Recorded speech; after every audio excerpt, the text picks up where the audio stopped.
I'm Scott Magnuson. I'm Director of Head and Neck Surgery at Florida Hospital Celebration Health and Director of Head and Neck Robotic Surgery at Florida Hospital Nicholson Center. I began using the laser for throat cancer in the mid-1990s. At that time, mostly CO2 laser was the type of laser that we would use for those cancers. Things were pretty early with respect to the machinery at that time. The machines were big. It was cumbersome to move the machines in and out, but at the University of Alabama, Birmingham, we were one of the first facilities to use a CO2 laser for throat cancer. When a patient comes to me with an early stage vocal cord cancer or laryngeal cancer, I discuss with them their treatment options, and really they have two treatment options. One primary option is radiation. The second primary option could be surgery. And typically it's done one or the other. We don't combine them for the early stage throat cancers. I discuss with the patients their prognosis. That's the first thing they're interested in. They want to know, what is my success rate if I have treatment? Am I going to live with this type of cancer? And the answer is their prognosis is great. They have greater than a 90% prognosis for early stage vocal cord or laryngeal cancers, regardless of treatment. So in this case, they can choose one or the other, and they won't lose with respect to a cure. They can expect the same cure with either treatment. So then my discussion goes on to then, what are my choices as it relates to how will I function afterwards? How long does my treatment last? How will it interfere with my daily activity? I work. What does that do with me going to work? How much time will I have to miss?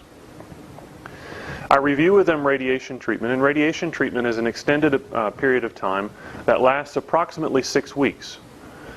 It's non-invasive in the sense that there's no cutting done, but there is significant side effects from radiation, and those side effects relate mostly to swallowing. They develop a terribly sore throat. The larynx is right next to the esophagus, and when the patient swallows, they have a tremendous burn in their throat, and they often then will lose a significant amount of weight. Again, the cure rate is very high, but they're looking at an extended period of time for treatment, and they're going to have significant problems with swallowing that does not disappear immediately after they're done with their treatment. As a matter of fact, some of the problems with swallowing can lead on to years beyond their treatment. Alternatively, surgery, since it's an equal cure rate option, typically is only one time. It's one treatment.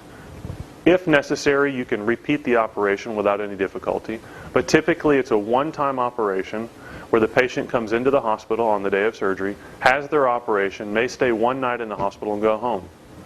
The recovery time, they do have some issues regarding swallowing depending on the amount of tissue taken, but that tissue heals quickly and their swallowing issues resolve quickly.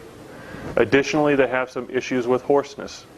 And that's where I'll discuss with the patient too, with their profession, how much talking do they need to perform.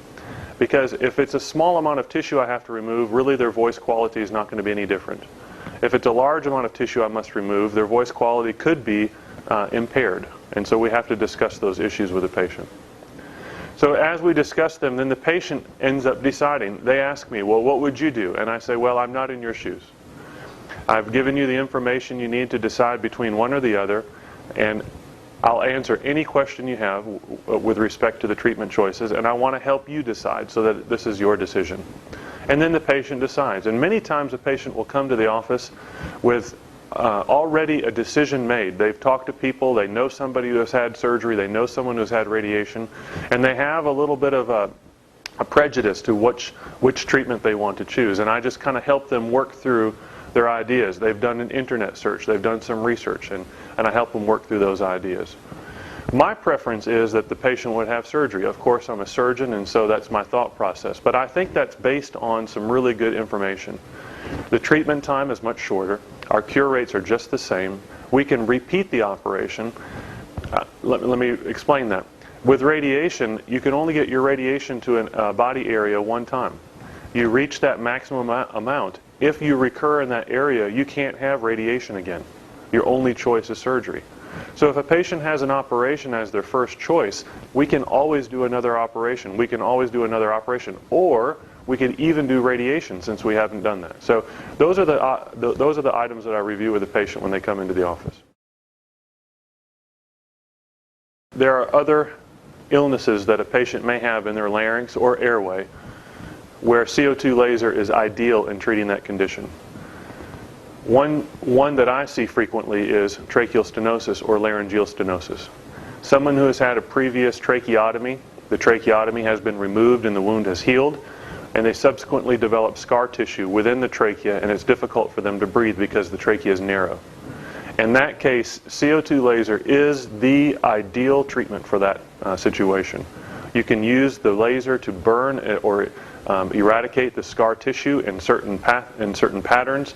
You can use flaps, raised flaps, so that you have mucosa covering a raw wound, and then that patient has a significant improvement with their ability to breathe. Another group of patients who benefit from CO2 laser are patients who have a benign disease called laryngeal papillomatosis. These are lesions or growths within the voice box that are caused by a virus. Typically they cause airway obstruction or some degree of hoarseness, and they can recur several times. And a laser is excellent at evaporating that tissue from the larynx without spreading that tissue to other parts and seeding other sites for potential regrowth of that disease. For early stage laryngeal cancers, the cure rates, regardless of treatment, is greater than 90%. If a patient has surgery, they can expect a 5-year survival for a stage 1 or stage 2 T1 or T2 vocal cord cancer to be more than 90%. The same is for radiation therapy. When we go on to advanced stage cancers, stage 4 cancers, we see our percentages drop dramatically to approximately 50 to 55% survival rates for surgery. In the United States, we do fewer transoral laser microsurgeries than in other countries, and I think that's largely due to the fact that radiation was shown in the 90s to be equivalent to the cure rate, but yet preserve the organ. And that was really for advanced stage disease. But for the early stage disease, Dr. Steiner showed that there was good success rates, good cure rates, with good quality of life and good voice outcomes for transoral laser microsurgery. In the U.S., we don't do that operation as often because I think the referral patterns are such that they see an otolaryngologist who may not perform any head and neck cancer surgery. That otolaryngologist refers the patient to a radiation oncologist, not to a head and neck cancer surgeon, because again, that established treatment with radiation. And so the patient never sees a head and neck cancer surgeon to discuss their option for surgery. They immediately go to radiation. They hear about the radiation choice. They hear that the treatment. They hear about the treatment, and they proceed with that treatment. And that referral pattern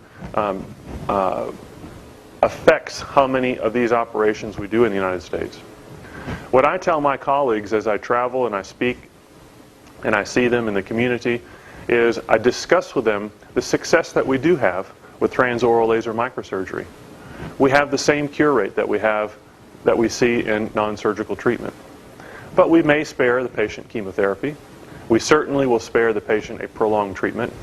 We give them an operation that can be repeated if necessary.